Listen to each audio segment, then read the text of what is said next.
study session. Could we get a roll call, please? Alderperson Robinson. Hertz. Here. Tweet. Here. Swanson. Here.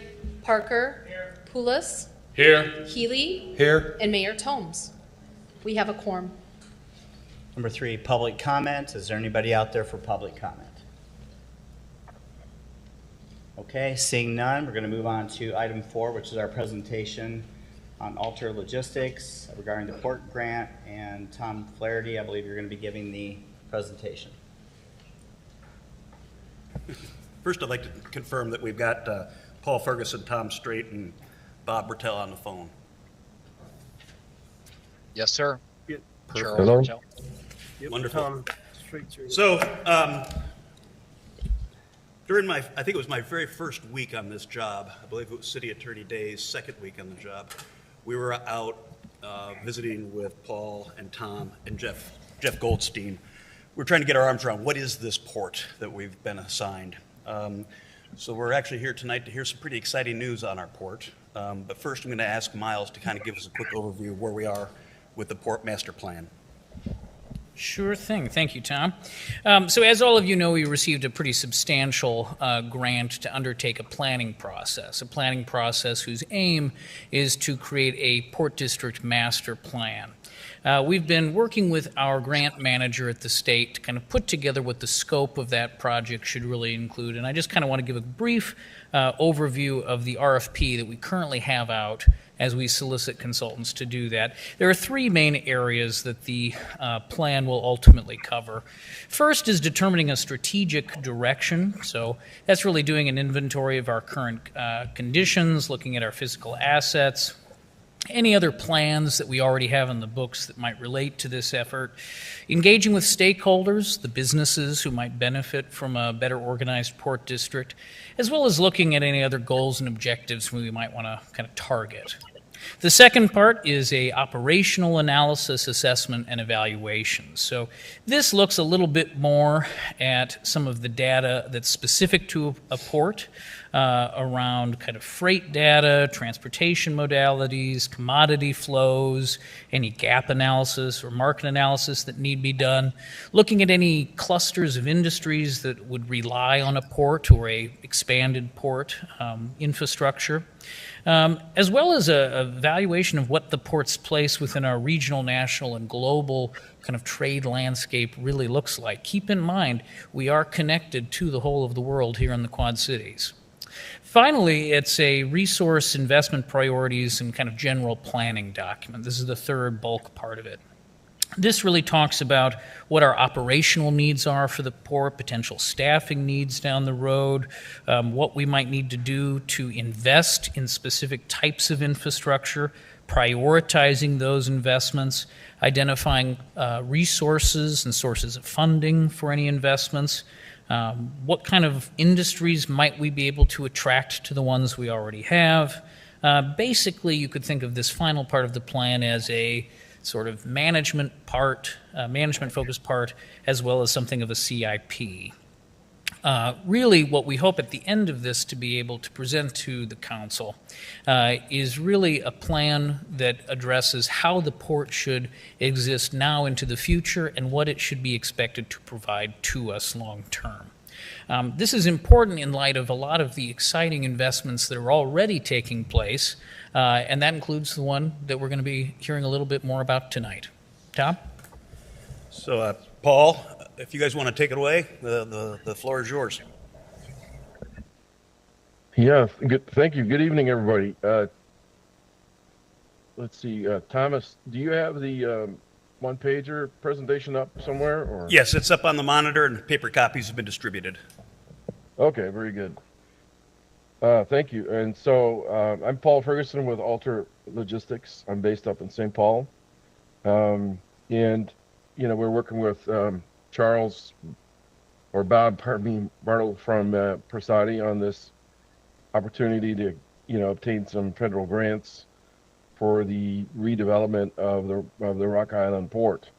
And, you know, as you can kind of see from the one pager that's out in front of you, there's some opportunities to do some transformational change or redevelopment at the port with these grants. And a lot of them, if you look at them, they sort of start with an opportunity to debottleneck the on-site logistics at the port. And by debottlenecking these modes that we have, or the transloading services that we have, we can then attract and put through more business at the port. So you can just see a list of 8 or so items on the page. Some of them are pretty basic, perhaps, but they are significant in, as I said, debottlenecking the the on-site logistics of what we do. Maybe I'll just stop there for a second if there's any questions before I ramble on. Or Bob, if you had something else to add. Nope, Paul, we're good. Okay. Yeah, I think you did. I think you did a fine job. Basically, this is a redevelopment and expansion of an existing port terminal in a fairly tight area, where it's critical to both have the infrastructure at the water line as well as inside the facility. And so, as you can see, there's dock wall rehabilitation and some dock rehab on in figure number 6 over there, and 1, 2, and 1 and 2 up there. And then the impervious pads are important for, as it says here, over-dimensional heavy cargo. That's especially important from a national defense perspective with Rock Island right up the road.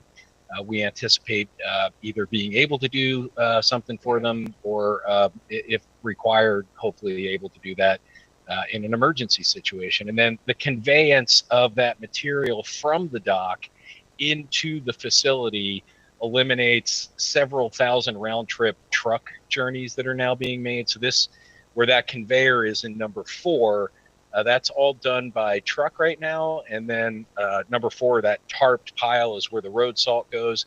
They build that road salt up truckload by truckload right now. It's got it's a shifting material. It requires extensive safety protocols.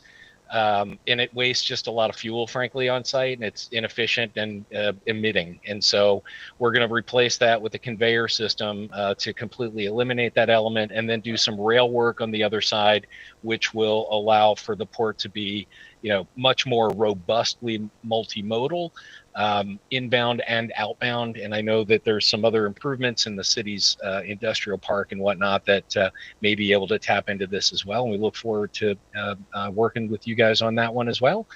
Here to take any questions about the program, mostly. Paul can cover the specifics on the project, but love to hear any questions you've got. Otherwise, we'll just keep updating you as this progresses. Anybody on the council have any questions at all? All right, thank you for the presentation. Sorry. Oh, I'm sorry. Sorry, Andy. I did have a question. Gentlemen, appreciate your interest in expanding your operations here in Rock Island. Just a quick question. I see in your presentation that you indicate increased port growth and jobs. However, your number 4, the conveyor process, do you anticipate any job loss from any of this automation improvements that you're making, or on the whole, are you expecting more jobs here in Rock Island? Yeah, no, picking on that conveyor system as an example, that's, as Bob sort of mentioned, that process today is trucked from the water to the pile with outside trucking. So we simply would not contract that outside trucking. They'd be better utilized doing something else other than trucking the salt from the barges to the pile and then building this pile the way we do it today, with trucks basically driving up the pile, is really not efficient. And so that's one example. Something else as an example, number 6, for instance, we currently lease that spot out to Boozy Cement, who are just up the channel. It's a very interesting kind of project opportunity here, because they currently unload cement powder at that location, and then you can't really see it in the picture, but they fluidize the cement powder with air, high pressurized air, and they blow it through a pipe up to their facility. That's very expensive, very inefficient, as you can imagine, and they are in the process of trying to move that dock spot of theirs up closer to their plant upriver, and that then gives this port an opportunity to redevelop that whole area, that whole dock space, to be able to do a lot more of what we do.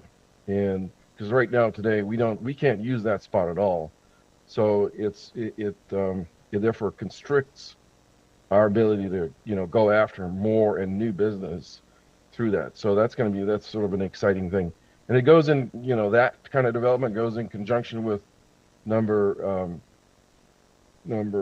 one, which is the barge progression system. So, there's all these things that are connected, but could develop independently. So yeah, just a couple of examples of how that would operate. Okay, I appreciate that feedback. Just for staff's awareness, just making sure that a net increase in jobs as a part of this project would be important to me. Thank you. Anybody else have anything? Okay, hearing none, I need a motion to adjourn, please.